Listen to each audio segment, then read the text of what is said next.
Alhamdulillah wassalatu wassalamu ala Rasulillah wa ala alihi wa sahbihi amma ba'du. Rabbi shrah li sadri wa yassir li amri wahlul 'uqdatam min lisani yafqahu qawli. Selanjutnya kami akan mencoba untuk membawa agenda diskusi di kegiatan sosialisasi atas target Majelis Target dan Pimpinan Daerah Muhammadiyah Kabupaten Cirebon. Yang pertama tentang mengenai Majelis Target Muhammadiyah. Selama beberapa menit sebelum zuhur kita sudah mendengar secara langsung bahwa Muhammadiyah itu memiliki qawaid target. Qawaid targetnya itu tidak dimiliki oleh yang lainnya. Kalau ada buku yang namanya qawaid target dari Uli, kaidah target yang diunggulkan dari beberapa kaidah fikih yang terbaru lalu dikumpulkan dengan kaidah usuliyah. Nah, satu sisi kaidah target muncul adalah membandingkan satu pendapat mazhab dengan pendapat yang lain, kemudian mengambil sesuai yang mana dengan Al-Quran dan Sunnah. Maka dari situ target yang diambil oleh Muhammadiyah adalah dari keseluruhan yang ada, baik itu pendapat dari beberapa qaul, maka qaul yang tamat itulah yang diambilnya, dan selebihnya kita ambil hadis yang lebih diunggulkan kembali. Maka dari sini kami mencoba untuk peserta dari Munas Sosialisasi Hasil Musyawarah untuk sedikit menanyakan hal-hal yang tidak begitu dipahami atau ingin membandingkan ide dan gagasannya. Siapapun silahkan kami berikan waktu untuk bertanya. 3 dulu, silahkan.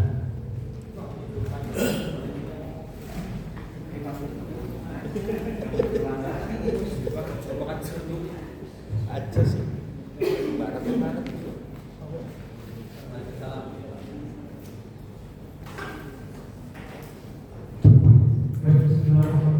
Asal, nama.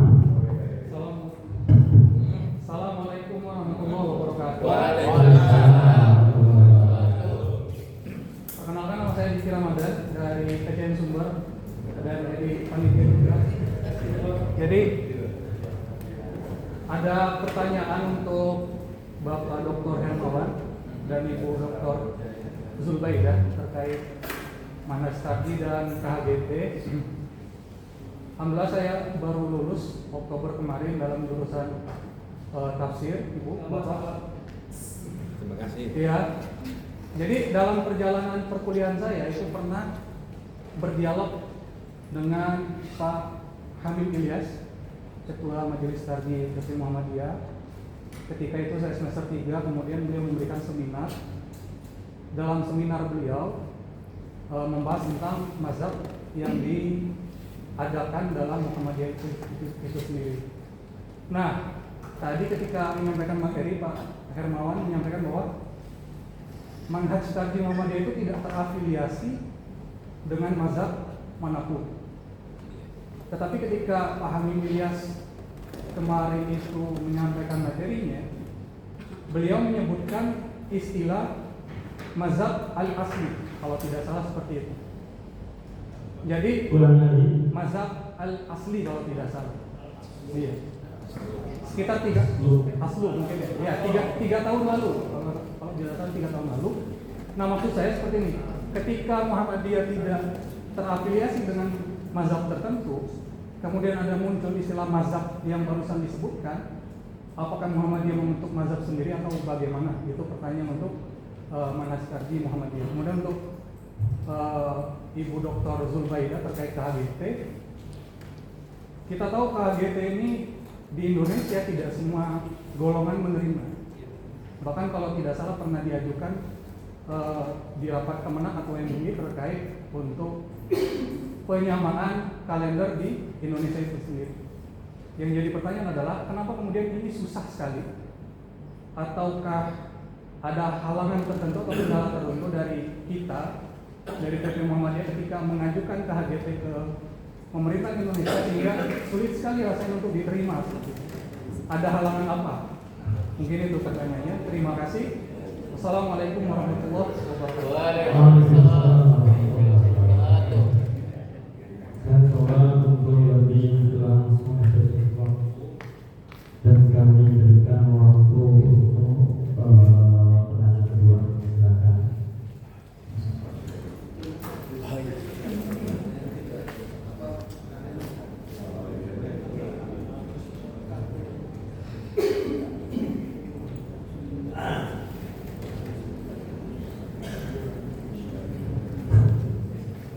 Assalamualaikum warahmatullahi wabarakatuh. Nama saya Salman Bayuni dari jurusan SMM Panganan. Pertanyaan ini saya tujukan ke Bapak Dr. Hermawan, yaitu saya ingin tanya, apakah selama ini sepanjang ada majelis tarjih di pusat itu sudah pernah mengeluarkan tarjih atau kumpulan tarjih dari hukum fikih dari sumber ijma dan qiyas? Kalau dari Al-Quran atau hadis sih barangkali tidak ada masalah, tidak banyak problem di lapangan. Tapi kalau ijma dan qiyas saya belum pernah mendengar bahwa pimpinan pusat majelis tarjih ini punya kumpulan tarjih yang sumber hukumnya dari ijma dan qiyas. Karena terus terang di masyarakat problematika ormas misalnya Muhammadiyah dengan yang lain itu kadang-kadang berasal dari hukum yang dari ijma dan qiyas. Seperti itu Pak Dr. Hermawan. Saya kira itu saja yang bisa saya sampaikan. Assalamualaikum warahmatullahi wabarakatuh. Waalaikumsalam warahmatullahi wabarakatuh. Untuk yang ketiga, silakan Pak Mendali. Silakan. Saya batasi 3 pertanyaan dulu. Nanti kalau memang harus ada yang mau ditanyakan kembali, nanti saya bisa. Assalamualaikum warahmatullahi wabarakatuh. Terima kasih. Saya bertanya ini atas permintaan dari sahabat-sahabat saya. Ini ada 6 pertanyaan. 2 untuk Dr. Hermawan, 2 nanti untuk dokter yang di tengah, yang ketiga untuk profesor. Komputer namanya mungkin. Oh iya. Nama saya Ghazali Saroni. Kebetulan saya dari Majelis Tabligh dan pesaing Habib Rizik Syihab. Saya bagian lapangan. Terima kasih. Yang pertama untuk Pak Dr. Hermawan. Ini saya berharap ke depannya acara sosialisasi hasil munas tarjih ini kalau bisa metodologinya itu ditambah. Sebab kalau selama ini kita hanya mendengar pasif. Kalau bisa nanti ada diskusi dari materi yang sudah ada, kemudian berdebat dengan materi yang sudah ada, atau memberikan kritikan, masukan dari materi yang sudah ada. Dan insya Allah acara itu kalau bisa jangan sehari lah, minimal seminggu. Jadi, itu yang pertama. Khusus sumber. Yang kedua, ini masih masalah tarjih. Mungkin selama ini kitab kumpulan tarjih atau hasil tarjih yang selama ini kita pegang, yang selama ini kita miliki, kayaknya belum ada penambahan atau perubahan-perubahan yang signifikan. Entah itu sampai kapan perubahan itu, karena terus terang kami yang di lapangan pastilah, apalagi terkait dengan urusan fikih. Nah, ketika kami menyampaikan di luar putusan tarjih, yaitu secara organisatoris yang tidak benar kan, tapi tuntutan. Nah, itu bagaimana itu? Kalau bisa terjadi, karena terutama barangkali kami kalau di lapangan menghadapi di kajian-kajian itu tidak hanya khusus orang Muhammadiyah, bahkan banyak di luar orang Muhammadiyah itu yang menghantam kami. Nah, itu kitanya pun kan tentunya harus dibekali lah dengan sesuatu yang memang itu untuk memperkuat alasan kita dari hasil putusan tarjih itu. Dan insya Allah harapan ini mudah-mudahan kedepannya tercapai. Itu yang dua pertanyaan kepada Pak Dr. Hermawan. Yang kedua, nah ini menarik ini, tentang kalender Hijriah global tunggal. Yang selama ini kalau Muhammadiyah berbeda tentunya hal biasa gitu. Dan kampus kami biasanya kalau sholat Id itu nunggu berbeda dulu. Kalau nggak berbeda itu nggak menjalankan, nggak asik. Kenapa? Karena mungkin kalau berbeda itu asik di kami itu. Alasannya kenapa lagi? Karena orang-orang yang di luar Muhammadiyah kalau berbeda banyak menyerbu ke Muhammadiyah.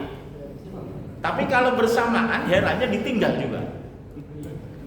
Nah, terkait dengan kalender Hijriah global tunggal ini, itu sebenarnya apa dampak yang bisa dirasakan khususnya oleh warga Muhammadiyah, dan kontribusi apa nanti yang akan menggugah orang-orang di luar Muhammadiyah terhadap istihad Muhammadiyah yang terkait dengan kalender global, kalender Hijriah global tunggal itu. Apakah ini nanti laku dijual gitu?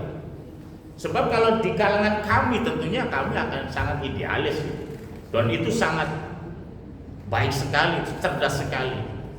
Nah, ciri kita itu kan berpikir cerdas itu. Salah satunya berpikir tentang kalender Hijriah itu dalam perspektif Islam Muhammadiyah itu ya harus beda.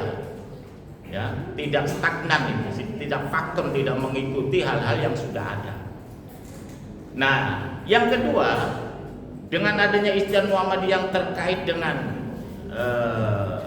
kalender Hijriah global tunggal ini, apa reaktif pemerintah? Karena reaktif pemerintah kan biasanya terkait dengan kementerian yang mungkin secara umum ya, proyek besar kan bagi mereka. Iya enggak? Jangan sampai nanti dengan adanya ini jadi trouble. Dan insya Allah lah selama ini Muhammadiyah dengan pemerintah itu tidak pernah trouble. Cuma akhirnya nantinya itu apa efek, ada efek positif atau negatif di masyarakat itu kan sudah biasa sebagai bagian dari perjuangan Muhammadiyah. Itu yang pertanyaan dua tentang KHGT kepada Ibu. Nah, yang ketiga ini dari tadi saya mendengar Prof ini tentang kekerasan seksual, bullying, objeknya itu di Cirebon. Nah, kami warga Cirebon tentunya agak sedikit risih, Bu. Padahal kalau kami teliti di media sosial pun sebenarnya yang viral-viral itu bukan di Cirebon, tapi di daerah-daerah lain. Nah, seandainya itu hasil penelitian Ibu yang secara langsung mungkin prosentasenya Cirebon ini sangat tinggi. Sekarang kontribusi yang sudah dilakukan dari penelitian itu apa yang kami bisa lakukan? Sebab kalau urusan-urusan maaf ini, apalagi urusan-urusan yang terkait dengan kebutuhan orang, kebutuhan masyarakat lain tentang ekonomi itu kami pun tidak berdaya. Ada keluarga yang menjual anaknya, anak-anaknya sendiri, jual-jual sendiri. Nah, kami tidak punya daya ketika menyentuh hal-hal seperti yang terkait ekonomi. Harusnya ini jadi masukan. Kalau ada masyarakat yang tertimpa persoalan itu, Muhammadiyah turun bantu. Yang minimal anak yang jual diri itu, orang tua yang rela menjual anaknya jual diri itu direkrut untuk bekerja, supaya nanti dia bangkrut kan jual dirinya karena dia dialihkan untuk bekerja. Nah kemudian yang kedua Bu, dari persoalan realitas yang terjadi di Cirebon itu, mungkin pendapat Ibu seperti itu ya silakan saja, itu kan hasil penelitian ya. Yang kedua, tanggung jawab pemerintah selama ini, terutama yang terkait dengan bullying, penjualan anak-anak perempuan, ya, kemudian pernikahan usia dini, saya kira kurang greget gitu. Nah harusnya Muhammadiyah membantu pemerintah supaya perjuangan untuk mengentas terutama kalangan putri lah, kalangan remaja putri, anak-anak perempuan harusnya disupport. PP barangkali yang punya kebijakan supaya hasil penelitian Ibu ini menjadi bahan perjuangan dan dakwah yang diutamakan gitu. Jangan sampai hasil penelitian bagus, di lapangan ada, dari pemerintah tidak disupport, dari PP tidak mensupport, ya hanya kajian saja, omon-omon. Apalagi presidennya sekarang kan sudah presiden yang bukan omon-omon nih. Masa makan gratis saja disupport. Nah sekarang untuk pengentasan hal seperti itu, Ibu bisa mengajukan atau bisa meminta apa peran yang bisa dilakukan, terutama kami barangkali di dunia kampus.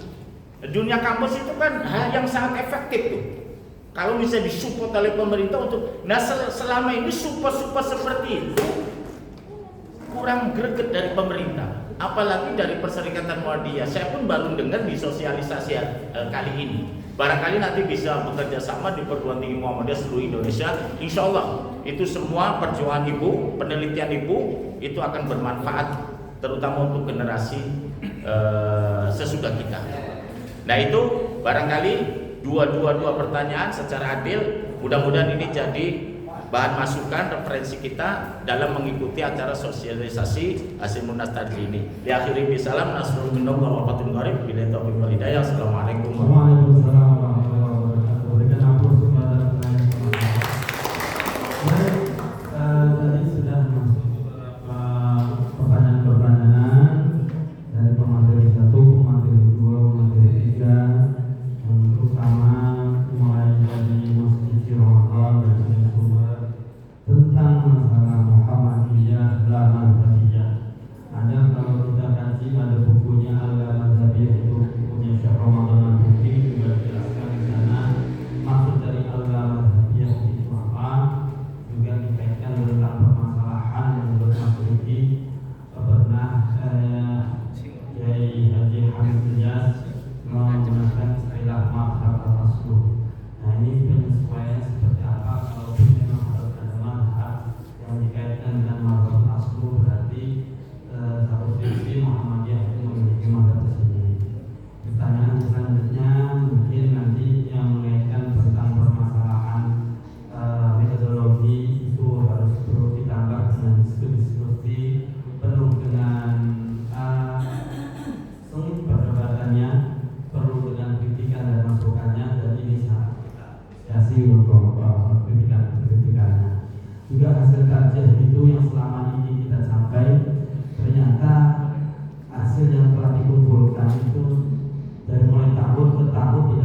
berkaitan dengan kata-kata al-mazhab al-asli atau al-masadi al-asli atau al-maroji al-asli. Ya, kalau kita melihat MKCHM, Matan Keyakinan dan Cita-Cita Hidup Muhammadiyah, berulang kali disebutkan bahwa Muhammadiyah itu berdasarkan kepada Al-Quran dan As-Sunnah. Nah, itu adalah al-mazhab al-asli, ya, yang kita ikuti, yang pokok itu. Nah, kemudian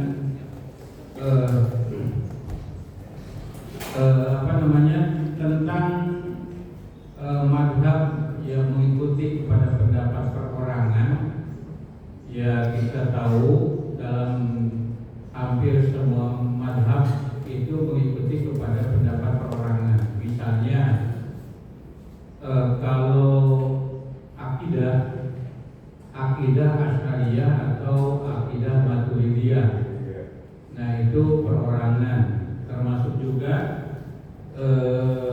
dalam fikih, apakah itu Hanafi, Maliki, Syafi'i, Hambali, Ja'fari atau Zohiri, itu pendapat perorangan. Nah, di dalam bidang akhlak juga sama. Ya, ada yang menganut mazhab Junaidiyah, ya, Junaidi al-Baghdadi atau Ghazali atau yang lainnya, ya Imam al-Ghazali. Jadi mengikuti kepada pendapat perorangan. Nah, kalau di Muhammadiyah dengan tarjihnya itu yang mazhab pokoknya adalah Al-Quran dan Al-Hadis, ya ijtihadnya itu ijtihad jama'i. Jama'i yaitu kumpulan dari para ahli dalam berbagai bidang. Nah, kemudian apakah Muhammadiyah itu memiliki mazhab sendiri? Ya, Muhammadiyah sama dengan yang lain yang sama-sama berpegang kepada Al-Quran dan As-Sunnah, yang itu merupakan penjabaran dari berbagai ayat dan hadis bahwa kita itu harus berpegang wa'tasimu bihablillahi jami'an wa la tafarraqu. Hablullah itu ya bisa ada dua pengertian. Hablum minallah, hablum minannas, ya. Hablum minallah sering diterjemahkan hubungan dengan Allah. Hablum minannas sering diterjemahkan dengan hubungan dengan sesama. Padahal bisa diambil pengertian lain. Hablum minallah itu berpegang kepada tali Allah, Al-Quran dan Sunnah. Kemudian hablum minannas berpegang kepada aturan-aturan yang dibuat oleh manusia, tetapi tidak bertentangan dengan Al-Quran dan Sunnah. Nah, itu yang menjadi pokoknya.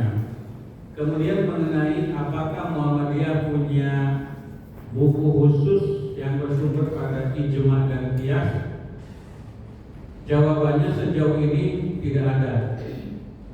Dari apa yang saya baca, misalnya putusan tarjih jilid pertama berisi tentang kitab iman, kitab toharoh, kitab sholat, zakat, haji, puasa dan seterusnya. Kemudian hukum putusan tarjih yang kedua yang sekarang oleh Majelis Tarjih PP Muhammadiyah itu sedang dikembangkan, disesuaikan dengan perkembangan pengetahuan yang sekarang. Nah, jilid 2 itu berkaitan dengan problematika hukum Islam kontemporer. Nah, berkaitan misalnya dengan bayi tabung, ya, berkaitan dengan inseminasi buatan, transplantasi dan lain-lain. Ya, buku itu ditulis pada zaman teknologi kedokteran, teknologi tentang manusia itu belum berkembang. Oleh karena itu, Majelis Tarjih PP Muhammadiyah sedang menyempurnakan hasil putusan tarjih Muhammadiyah jilid 2 yang tersebut tadi. Kemudian kalau putusan tarjih jilid yang ketiga, nah itu mengkritisi ya hasil putusan tarjih jilid 1, bisa dilihat nanti. Nah kemudian ditambah dengan fikih-fikih kontemporer ya seperti fikih air ya, fikih kebencanaan. Nah di situ ada di jilid 3.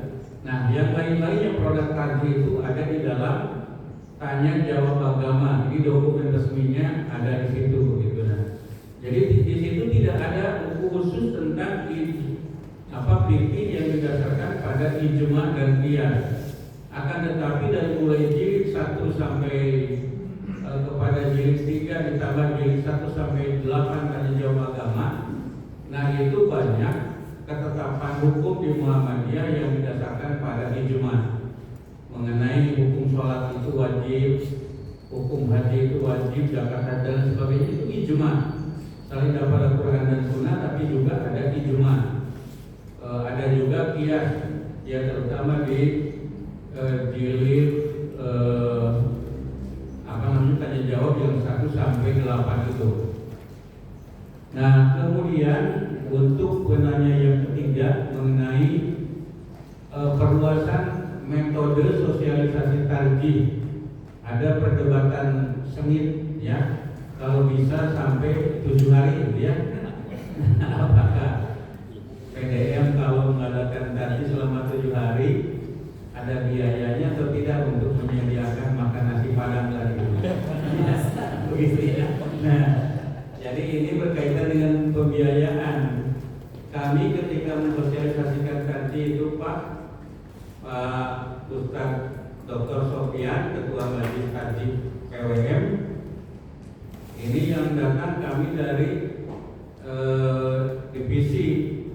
Bisa nggak kalau Pak Ketua datang untuk membahas tarjih di PDM? Jawaban beliau, terus Pak, karena Triyono itu ya Pak, yang 3 orang itu kemana-mana, 3 orang nih Triyono itu. Nah, kenapa? Supaya tidak memberatkan PDM ya, dia ke transportnya, yang dia ke oleh-olehnya ya, oleh-olehnya Pak di Cirebon. Saya dulu pernah datang ke UMC ini, kemudian diberi oleh-oleh. Sudah datang ke rumah pakai tiket gitu ya, setelah dibuka langsung oleh-oleh diserahkan ke narasi. Ternyata dikira minyak rambut Pak, ternyata tanah sisir. Nah, jadi untuk kegiatan ini kan kita repot untuk ayat UMC, untuk ayat donatur, yang lain-lain. Dan kecuali kalau UMC mau menyediakan kegiatan tarjih selama 1 minggu, ya kami buat rancangan apa yang harus dibahas. Dan perlu saya sampaikan bahwa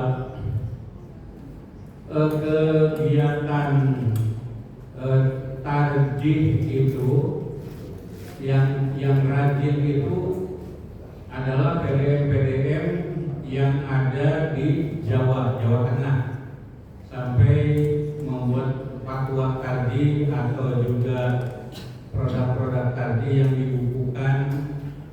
Jadi di PDM Cirebon, majelis tarjihnya silakan ada kegiatan. Kami sudah berkeliling ke Jawa Barat ini.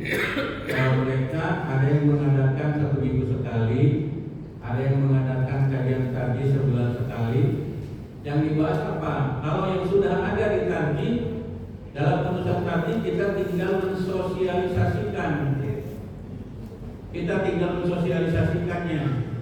Nah, yang belum ada di putusan tarjih kita kaji, tapi itu baru sampai pada mutolaah tarjih. Jadi keputusannya tidak mengikat, tapi daripada tidak ada dari putusan Muhammadiyah itu bisa diamalkan, tapi untuk skala lokal saja begitu. Nah itu silakan masing-masing cabang, masing-masing PDM mengadakan kegiatan tadi. Jadi kegiatannya ada dua. Yang pertama yaitu mensosialisasikan tadi yang ada, membahas yang ada. Yang kedua yang belum ada juga dikaji. Kalau di Garut itu PCM Cibiuk itu hampir tiap minggu ada saja yang baru, yang tidak ada di putusan tadi. Kemudian yang terakhir pertanyaan dari Bapak tadi, yaitu apa tadi yang terakhir Pak?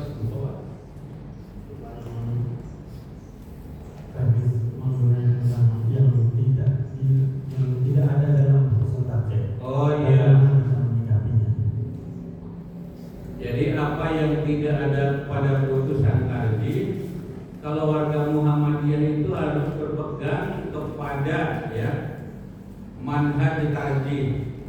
Apa yang tidak ada di dalam putusan tarjih Muhammadiyah, nah maka siapapun pendapatnya, dari pendapat siapapun, asal berpegang kepada Al-Quran dan Al-Hadis dan sumber-sumber hukum Islam yang tadi saya sebutkan, apakah itu ijma, qiyas, istisab sampai kepada uruf, itu uruf bisa dipegangi.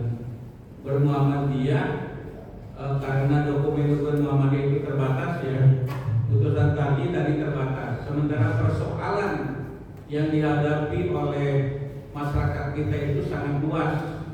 Nah itu silakan ijtihad untuk sementara untuk pribadi masing-masing atau untuk kelompok masing-masing. Yang penting berpegang pada Quran dan Sunnah. Terima kasih Pak. Terima kasih.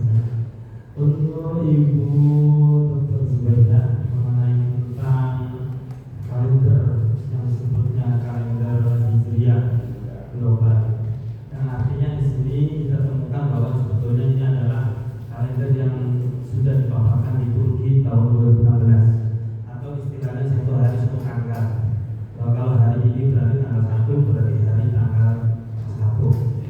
Dan ini yang kita dipertanyakan oleh penanya tadi mengenai tentang kalender Hijriah global tunggal ini, apa efek dari Muhammadiyah untuk bagi warganya dan kontribusi di luar Muhammadiyah seperti apa.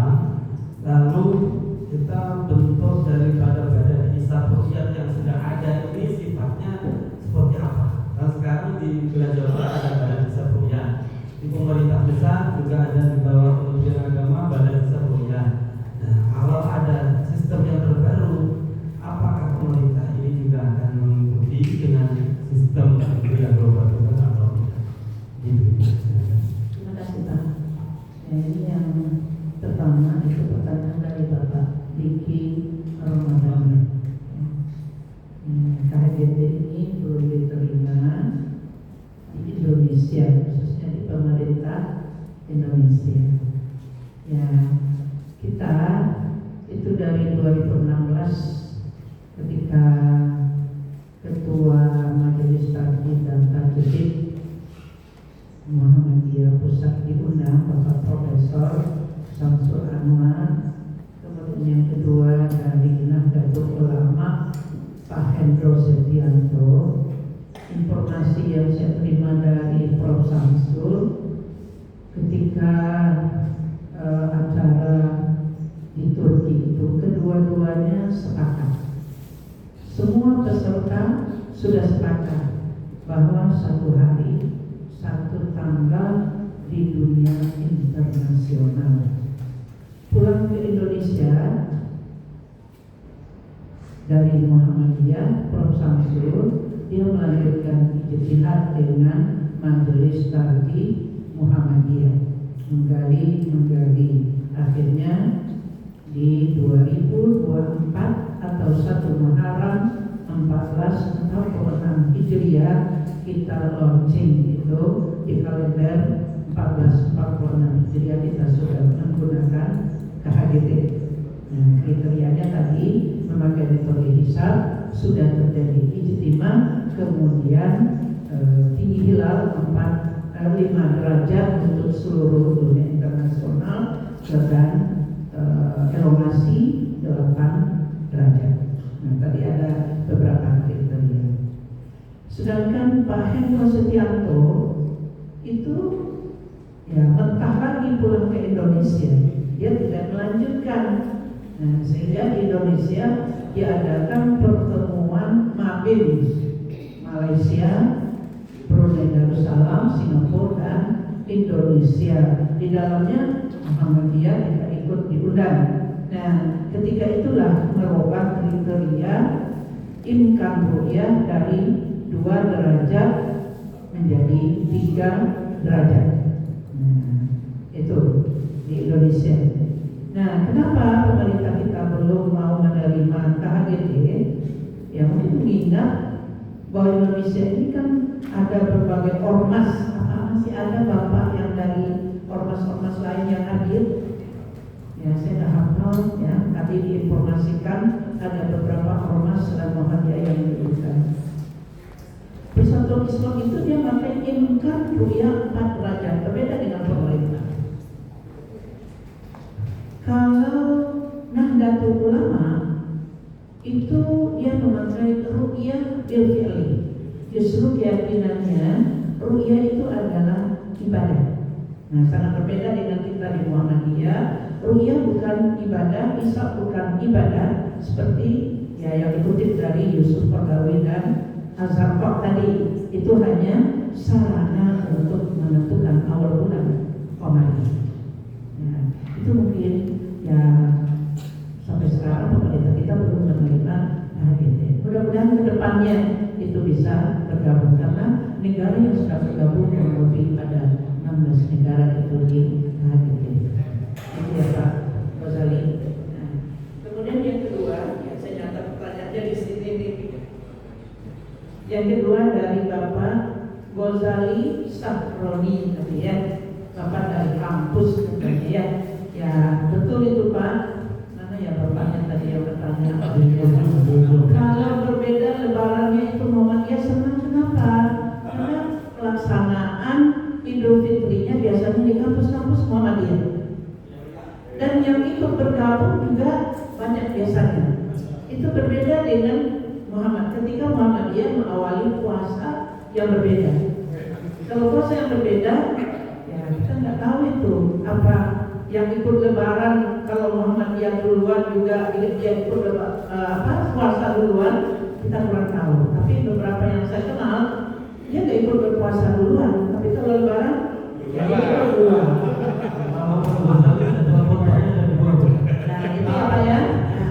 Pertanyaan Bapak, apa kontribusi KHGT ini? Itu ya Pak ya, terhadap masyarakat. Ya, jelas tadi untuk pemersatu umat, terutama dalam bidang ibadah. Hari Arafah itu hanya 1, nggak 2, hanya 9 Zulhijjah. Nanti akan sama 9 Zulhijjah di Mekah dengan di Indonesia, samanya jamnya yang berbeda. Begitu juga di Amerika dengan adanya KHGT. Untuk pelaksanaan bidang muamalah, nah, transaksi itu hanya 1 tanggal dan tidak 2 tanggal. Nah itu Pak kontribusinya ya terhadap ini. Nah terhadap masyarakat. Kemudian apa reaksi pemerintah? Nah kan itu ya pertanyaannya. Nah, terhadap KHGT. Yang jelas sampai sekarang itu belum, karena kita beragam. Ya kadang-kadang kita kan kental dengan politik juga ya Pak ya. Yang memegang itu siapa? Saya ini pengalaman di BHRD Jawa Barat itu dari dulu. Saya berapa periode ini ya masih dapat amanah. Kayaknya dari Muhammadiyah itu hanya saya sendiri Pak. Yang lain itu ya dari saudara kita, tetangga kita ya, itu yang banyaknya. Tapi semua ormas sebenarnya hampir ada, tapi ada yang prioritas. Nah itu Pak. Mungkin sampai ke pusat juga seperti itu. Ya. Nah, termasuk di sidang isbat sama. Ya ada yang prioritas. Barangkali itu kan untuk ya jawabannya kurang lebihnya. Saya mohon maaf. Assalamualaikum warahmatullahi wabarakatuh. Ya mudah-mudahan nggak puas Pak, biar menggali dan menggali lagi. Ya. Ya assalamualaikum warahmatullahi wabarakatuh. Untuk tanya selanjutnya mengenai tentang wilayah penelitian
dari masyarakat yang mempunyai organisasi yang besar, punya kepedulian terhadap persoalan-persoalan yang menyangkut hak anak gitu. Nah, jadi memang harus dicari dulu akar masalahnya apa. Karena boleh saya contohkan Cirebon ya, karena itulah ya.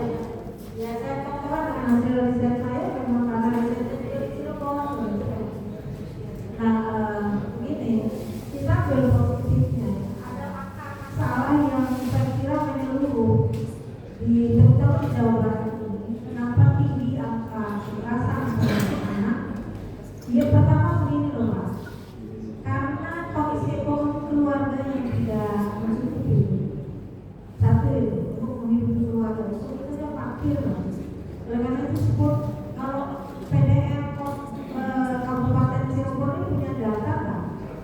Itu kan, dan sebenarnya kita sudah banyak melakukan itu memancing ya, saya memancing saja. Nanti bagaimana membuat solusi, yaitu apa yang saya sampaikan itu justru bagian dari bagaimana kita harus menyelesaikan persoalan di masyarakat yang seperti ini. Satu tadi ekonomi keluarga yang masih tidak mencukupi.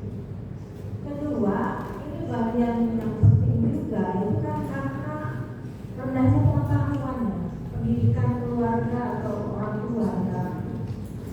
Makanya kita kalau maaf ya Pak, kalau saya buat Cirebon lagi karena saya datanya dari waktu saya di Cirebon gitu loh. Sebut saja saya di satu kecamatan itu angka rata-rata tertinggi pendidikan itu di SMP, ya kan? SMP sekian, dokter satu kecamatan itu paling 3-2 dulu ya, waktu saya penelitian. Sekarang kan berbeda kayaknya. Sekarang udah makin berubah. Nah ini kan persoalan kalau anak masih di bawah angka maksimal pendidikan paling tinggi adalah SMP. Berarti bagaimana nih Muhammadiyah punya kontribusi ke sana gitu loh. Saya dengan persoalan ini kita memancing berpikir bersama bagaimana menyelesaikan atau mencari solusi terhadap persoalan ya patologi saya sebut penyakit masyarakat. Karena dari pendidikan yang rendah ya, aspek tadi ya, tingginya kekerasan. Kemudian misalnya lingkungan masyarakat yang tidak sehat. Mohon Bapak Ibu, saya tanya ibu-ibu bapak-bapaknya kalau ceramah di mana aja? Paling di PDM, di PCM ya kan? Betul nggak? Yang kalangannya sudah kalangan kelas sekian, pernah nggak Bapak dakwah kalangan kaum marginal?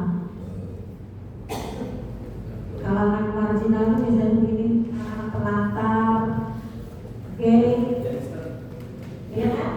Nah, pernah nggak gitu? Pernah tersentuh nggak wanita di Muhammadiyah? Itu yang kita pikirkan loh, ya? Nah, disebut dakwah komunitas. Pernah tersentuh tidak? Dakwah komunitasnya kalangan bikers gitu ya, kalangan motor gede saya, oke. Muhammadiyah baru tersentuh di situ. Bapak Ibu anak kaum marginal begini ya, ada teman saya di fakultas dakwah nih Pak Kiai ya. Dia bilang Ibu bikin apa namanya? Gay, apa ya? Iya, ya gitu.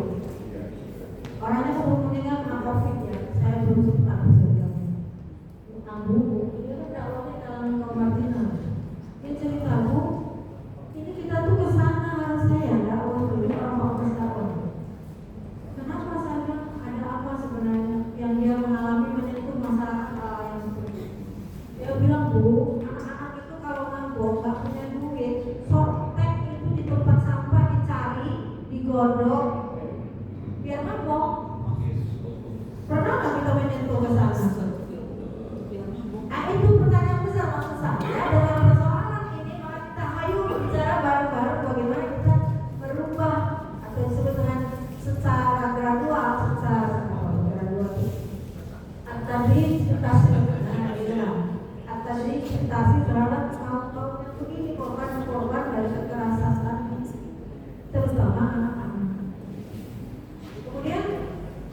tiga akar masalah itu yang tingginya kekerasan secara umum. Salah satunya adalah tingginya tingkat perceraian.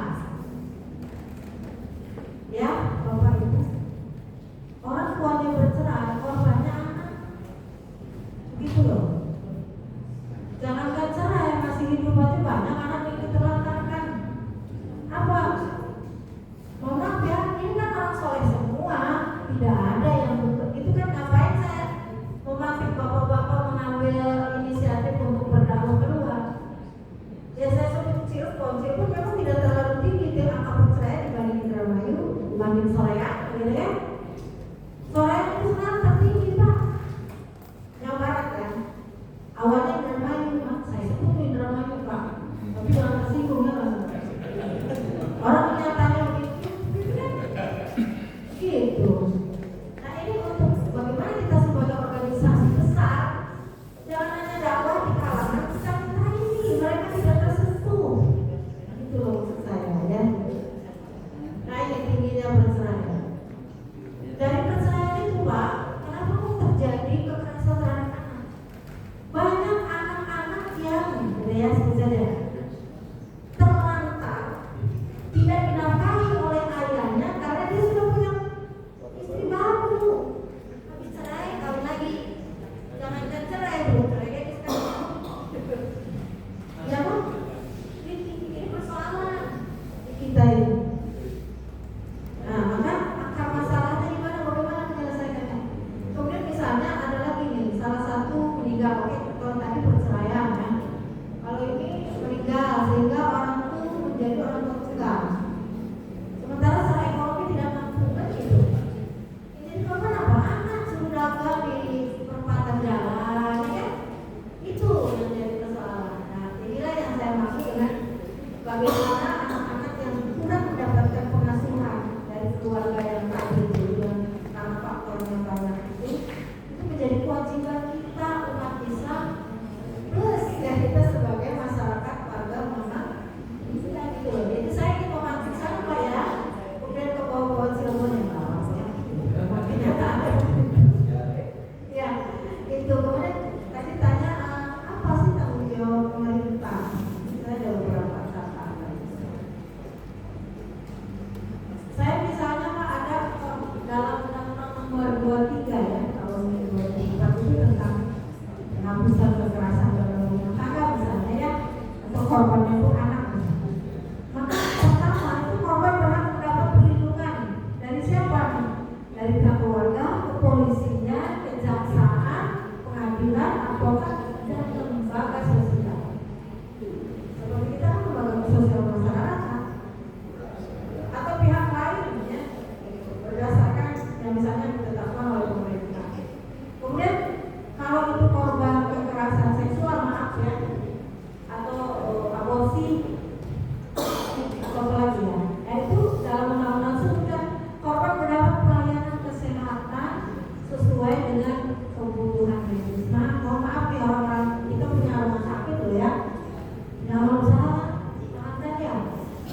Jika ada yang korban begitu, itu jangan kemudian dibayar mahal gitu, justru harus dilindungi. Itu maksud saya ya. Ya ada apa ya diperbaiki secara medisnya, gitu ya, diobati dan lain-lain. Begitu kalau sekarang kita punya juga konsultan apa ya, kesehatan psikolognya ya. Nah itu kita dampingi, begitu. Itu yang saya maksud dengan hak ya, hak korban. Nah, ini ada beberapa, misalnya, maaf ya, ini hak korban itu tadi perlindungan dari pihak keluarga, kepolisian, atau ada pelayanan kesehatan, kemudian ada penanganan khusus, ya, sesuai dengan kerahasiaan korban. Misalnya ini Pak, mohon maaf ya, saya ceritakan Bandung dulu deh. Di Cibiru itu, Cibiru di daerah saya Pak, Solongan nih, nggak malu juga saya Cibiru. Ternyata itu tetangga RW ya. Ada pesantren, yang pesantrennya itu bukan pesantren ngomong ngaji, tapi pesantren yang ustadznya itu mencabuli santrinya. Jadi setiap berapa santri itu sampai hamil punya anak kecil Pak, itu dibawa dari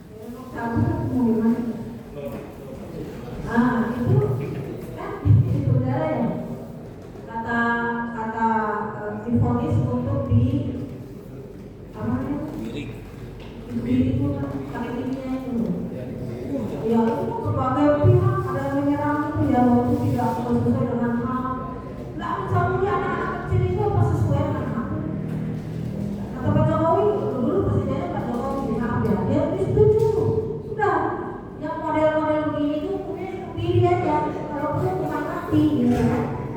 Saya kira iya lah ya. Kebiri pakai kimia biar nggak bisa makan uang gitu. Maksudnya apa? Nah itu kan usaha Pak ya. Jadi kita tuh sebenarnya ada usaha orang PPA banyak Pak yang terjun langsung ke masyarakat. Ketika terjadi korban kekerasan di Cianjur karena mahar itu loh ya, yang menikahi secara minta mahar, mau dikasih mahar bukan minta mahar 1,5 M, kemudian tidak dibayar, disiram pakai air keras tuh. Kita orang wilayah itu langsung ke Cianjur mengadakan pendampingan. Dulu saya pernah jadi mengadvokasi perempuan-perempuan korban korban perkawinan tidak dicatat dan korban nikah. Saya konsultasi itu Pak, saya tanya, terus dia jawab, Bu maaf, saya ini nggak dengar katanya gitu. Terus saya tanya, kenapa Ibu? Dulu saya dipukul Bu, telinganya sampai nggak bisa dengar. Nah itu korban perkawinan tidak dicatat. Terutama korban poligami yang mereka yang tidak ada di sini. Nah ini apa ya, jadi usaha ada gitu, tapi bagaimana itu biar maksimal ya pelan-pelan. Kemudian ada ini juga pendampingan oleh pihak sosial, bantuan hukum, ada bantuan hukumnya Pak. Kita ini ada bantuan hukum. Nah itu bergerak ke sana gitu, bergerak ke sana. Kemudian pelayanan bimbingan rohani saya kira juga itu solusinya hanya bagaimana pemerintah membuat norma yang mengatur supaya ini berjalan dengan baik. Tapi kan persoalan yang sangat krusial itu sebenarnya harus diawali dari bagaimana meningkatkan ekonomi masyarakat kan gitu. Kedua, bagaimana meningkatkan kesejahteraan dalam perspektif pendidikan.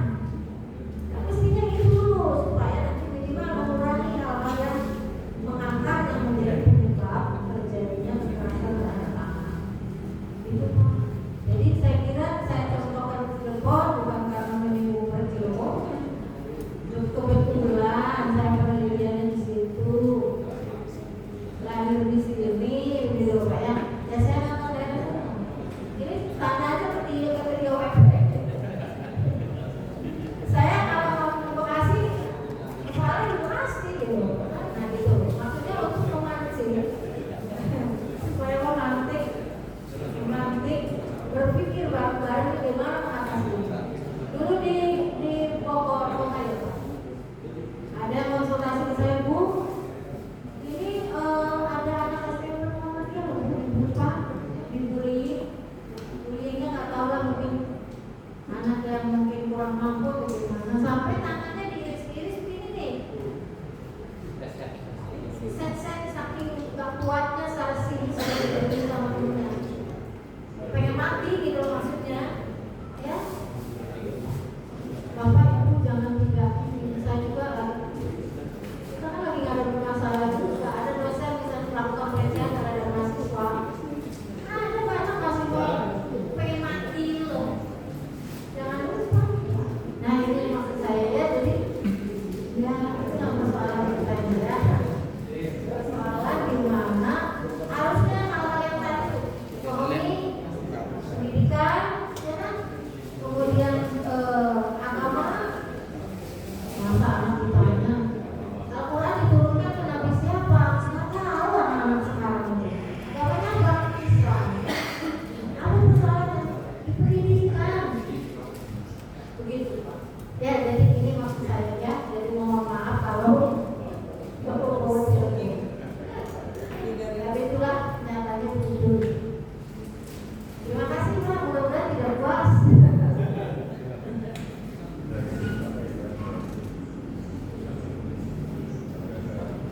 Baik, tepuk tangan untuk alhamdulillah sosialisasi hasil komunikasinya memang hasilnya belum ada, tapi sosialisasi sudah. Artinya dari mulai tentang metode manhaj ini sudah ada, ini hasil tasdik atau target yang untuk disempurnakan adalah jilid 1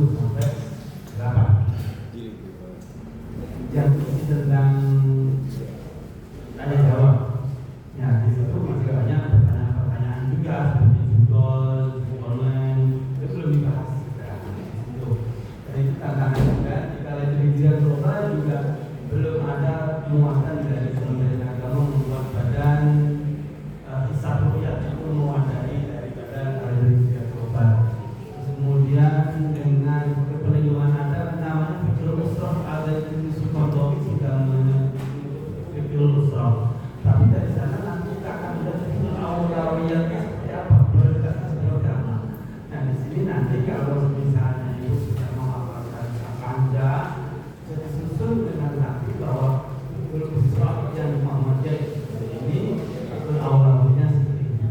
Mudah-mudahan kita semuanya nanti bisa mengamati ibrah dari pemaparan beliau ini dan sekaligus kita tutup agenda sosialisasi munas tajah Masjid Tajah terhadap pimpinan daerah Muhammadiyah Kabupaten Cirebon. Akhir kata, apabila ada kesalahan dari saya, mohon maaf yang sebesar-besarnya.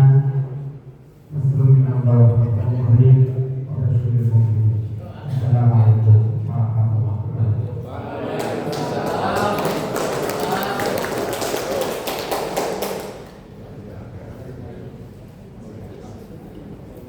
Alhamdulillah seluruh